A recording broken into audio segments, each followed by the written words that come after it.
Hello everyone, welcome back to my channel. Today I wanted to talk about a goal that I set for myself, a reading goal for 2025, which is to read one classic a month. And spoiler, I did kind of already semi-failed the goal because I did not read a classic in February, but these are all the classics I want to read this year, and I kind of just wanted to talk to you guys about them because I'm kind of entering my classic journey. I've always kind of been into classics, but not very like classic fanatic. But yeah, these are the books I'm going to start off with. So already in January I talked about this book immensely, but this is a modern classic by James Baldwin, my favorite book of all time. Absolutely adore this book. It's a queer lit. It is just so freaking phenomenal. Honestly, I'm not going to talk about it more because I think I've talked about this book so much on my channel, but if you want more of an introduction to it, I'll link a video up here. But yeah, this book is so phenomenal, so great, so short. It literally made me fall in love with James Baldwin. I love his writing and I love this, and I'm just so excited to get to other books of his. Another goal of mine is actually to read his entire backlog this year. Don't know if that's gonna happen, but yeah, I just absolutely adore this. Probably one of the only books I've reread, and it's truly so phenomenal. So yeah, definitely recommend, especially if you want to read more queer classics, because this one is just so great. Then for February, I told myself I was gonna read 1984. I set it on my TBR and I didn't read it. But yeah, I've never read a George Orwell book before, and this is a dystopian. It's kind of like, yeah, very, people kind of bring similarities of our political landscape in the US now to this book, and I'm like, okay, I think it's a good time to read it. I know a lot of people read Animal Farm in high school or in middle school. Yeah, I just never read George Orwell in school, so I thought this would be a good introduction. And this is basically about this guy who lives under a regime. I'm pretty sure he's like some sort of worker in the regime, and there's surveillance and mind control, and then the group, like the people, seek rebellion at some point, which kind of a classic dystopian, kind of falls under similar themes as Handmaid's Tale. And I did enjoy The Handmaid's Tale. It wasn't my favorite, so I was like, maybe this one will be a favorite. I don't know. So yeah, I wanted to read this one. I didn't get to it, but maybe I'll fit it in another month. This month I want to read The Picture of Dorian Gray. This is the uncensored version, so it's more gay. It's a little more gay. And yeah, this honestly, I just don't know much about it, except that it's just kind of one of those classics that people really enjoy, even those that aren't really into classics. It has a lot of themes of, youthfulness, aging, beauty, and all of that, pleasure, vanity. So I don't know, I do really like exploring those themes, especially in literature, and I've seen some clips from the movie and it intrigued me a lot. And I don't know, I just always seek to read more queer classics, and this one is not technically considered a queer classic, but there's definitely queer undertones, and Oscar Wilde himself was queer. So yeah, this is just one I've been really wanting to read, and it just gives me March vibes for some reason. It just feels like winter to spring. I don't know, something about this book just feels like March. So yeah, actually, fun fact, it was on my March TBR last year. Yeah. Okay, then I have the most perfect book for April, y'all. The Enchanted April. I mean, it has April in the title, of course it's perfect, but this one is, I find it so funny. I ordered this secondhand off of eBay, and I was not expecting this kind of layout. I don't know how to explain it, but compared to this book, this is a normal Penguin modern classic, it's just so tall and so skinny. But yes, this is The Enchanted April. This one's really cool. This is about for women who are kind of seeking to leave their kind of claustrophobic lives, dull claustrophobic lives in England. And so they end up going to Italy, I'm guessing in April. And there's a bunch of countryside settings, and how the countryside and the time relaxing all four of them kind of transforms them. And there's a lot of self-discovery and a lot of themes of friendship and girlhood and womanhood. And I'm pretty sure they're also older. It's not young teens or young adults. I think they're older, even though the lady in this picture doesn't look that old. But I don't know, I just, Italy, springtime, womanhood, female friendships, just seems like something just so perfect for the springtime. And I'm a big lover of like female relationships in books. I love, like, for example, themes of sisterhood and obviously themes of friendship and kind of like getting over stuff. And I just found it so funny when I read the summary, and it's like they want to escape their husbands, so they go to the countryside in Italy, and I'm like, yeah, okay. Then for May, I want to read my first Jane Austen book, Pride and Prejudice. This one, I mean, everyone knows what Pride and Prejudice is. Everyone knows. I've actually watched the movie twice. The 20, I was gonna say 20, wait, 25? No, the 005. How would people say it? Wait, this is showing my age. But yeah, the 2005 movie about Jane Austen. This is about, you know, a little grumpy guy. I don't know, it's a romance. It's a very kind of like classic in the classic romance genre, you know.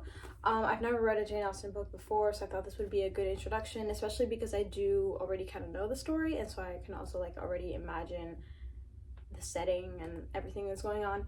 And I do really love love stories, so not much to say about it. I don't know. And then to usher in June, I've got a perfect book. Usher in the summer.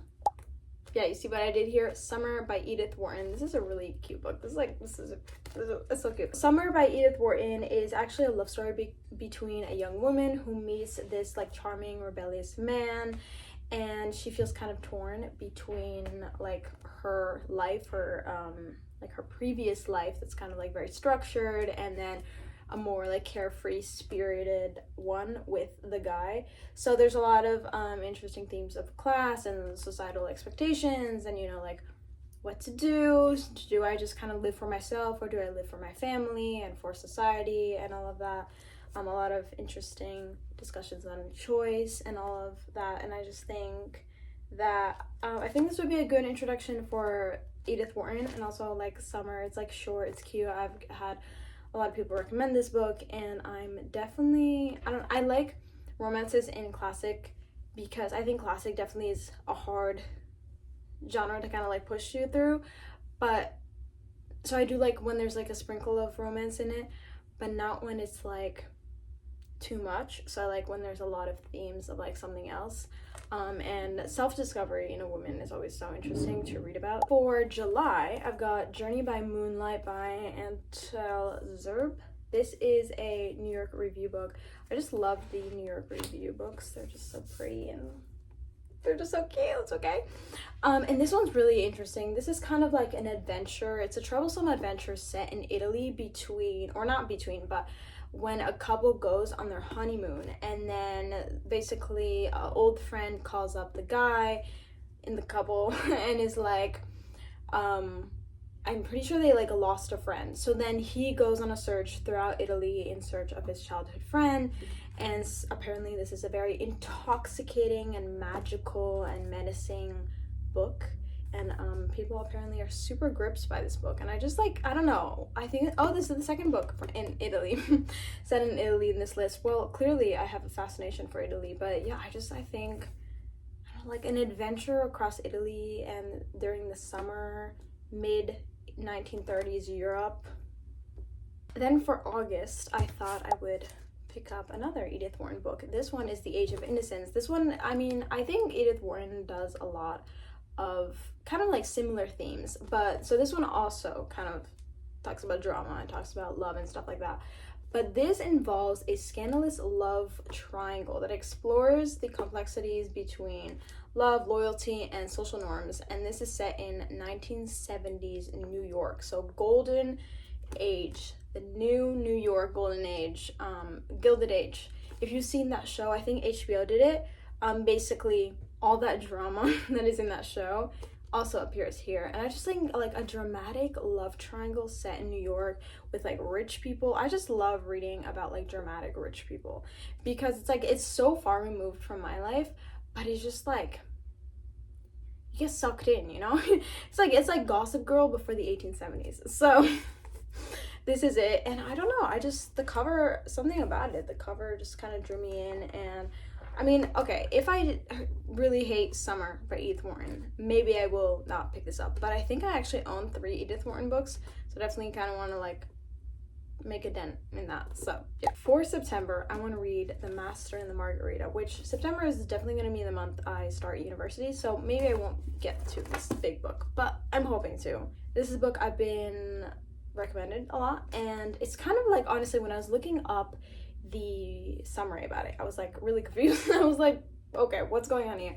So apparently there's multiple storylines in the book, and it's set, or I think part of it is set, or maybe all of it is set in Soviet Moscow, and it follows like this devil, right?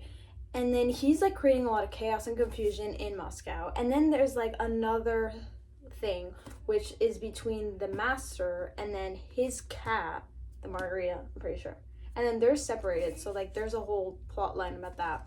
And then there's a lot of satire, a lot of like themes of love and good versus evil, and obviously it's in a totalitarianism society. So I don't know, something about like this freaking cover just like absolutely draws me in, and I haven't read a lot of Russian lit, so yeah. There's a lot of background noises right now. I was hoping to like film this really quickly so you guys wouldn't hear, but For October, I want to read Abigail by Magda Szabó. Now, a YouTuber slash book talker I absolutely adore. She really loved this book, and actually I had picked this up before her recommendation, and then she talked about it and I was like, oh my god, I have that book, I need to get into it.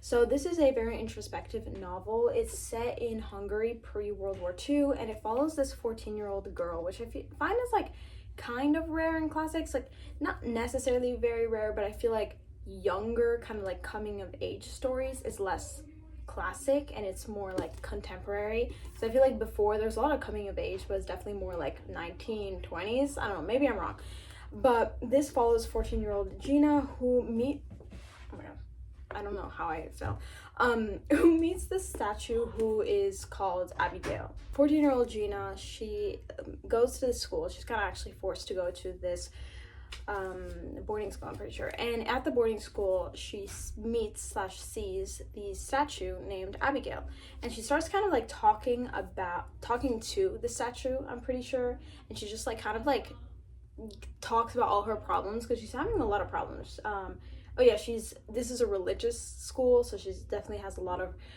problems with religion and stuff. So she starts talking to this statue, and like their fates are kind of intertwined. She's deeply impacted by Abigail, and there's a lot of coming of age, there's themes of growth and themes of human relationships, and apparently it's great for fans of Jane Austen as well as like fans of Harry Potter. So I don't know, interesting mix, Jane Austen and Harry Potter.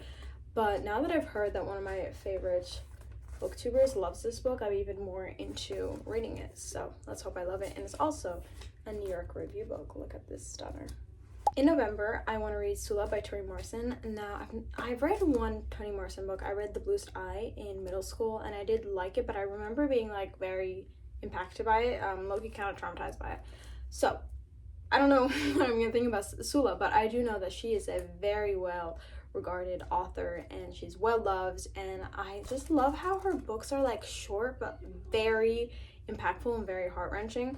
So this one is a book about girlhood. It's about two girls who grow up together and form a very deep bond, and then life kind of gets in the way, so their relationship is impacted, and there's also kind of like a betrayal that goes on. So it follows the relationship that these girls had when they were younger and then also when they were older, and kind of like just the theme of complex friendship and kind of what happens and when a betrayal happens and in friendships in general.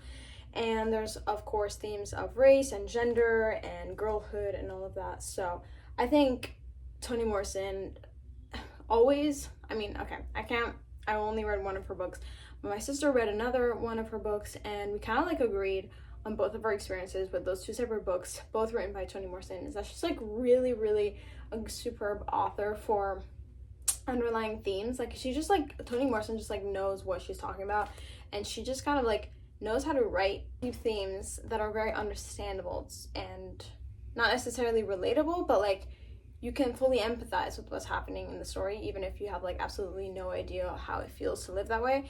So I love authors like that. I love authors who can really like grab you and make you feel so deeply in such a short amount of time. And this is a really funny copy because I also bought this secondhand, and so there are little notes in literally every single page.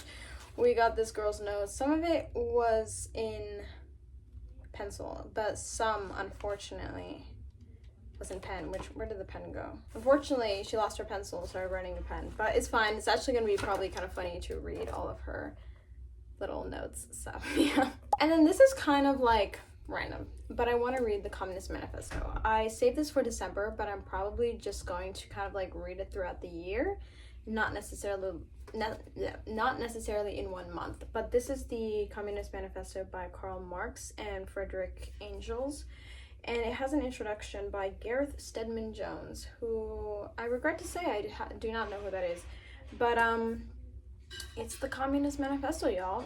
This is a revolutionary text, a revolutionary kind of like idea. It was introduced in around 1850, and it is it's a political economic ideology, but it's not very much understood in current times, and some countries have tried to implement communism, and definitely does not match up with what Karl Marx writes or what I've seen of his writing. So I want to read the complete thing.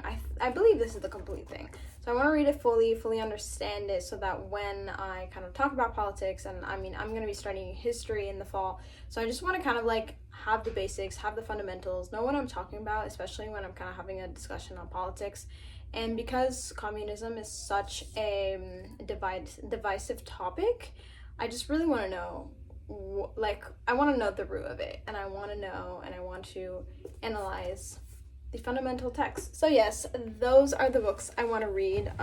We'll see how I do with this goal. Honestly, I'm thinking like maybe it was too much to do 1 classic a month. Like maybe it would have been more realistic to do 1 every 2 months, so 6 in total.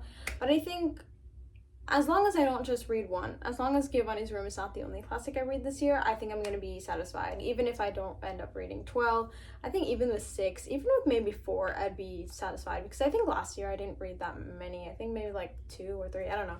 So all around, I just want to familiarize myself a lot more with the classic genre, and just kind of like, these are very important texts. And now that I'm getting a little older, it's not that I'm gonna be abandoning my fantasy and sci-fi and romance and lit fic roots, but I don't know, I kind of want to broaden my horizons. I think when it comes to reading, it's very important to not only broaden your horizon when it comes to like themes and topics, but also like genres and like ways of writing, and like the race of the author or the gender of the author, or you know, like what the author is even talking about in their books. Anyways, if you've enjoyed this video, or you've read any of these books, or are planning to read any of these, or if I inspired you to maybe pick up any of these, let me know in the comments. I always love comments, and I really like you.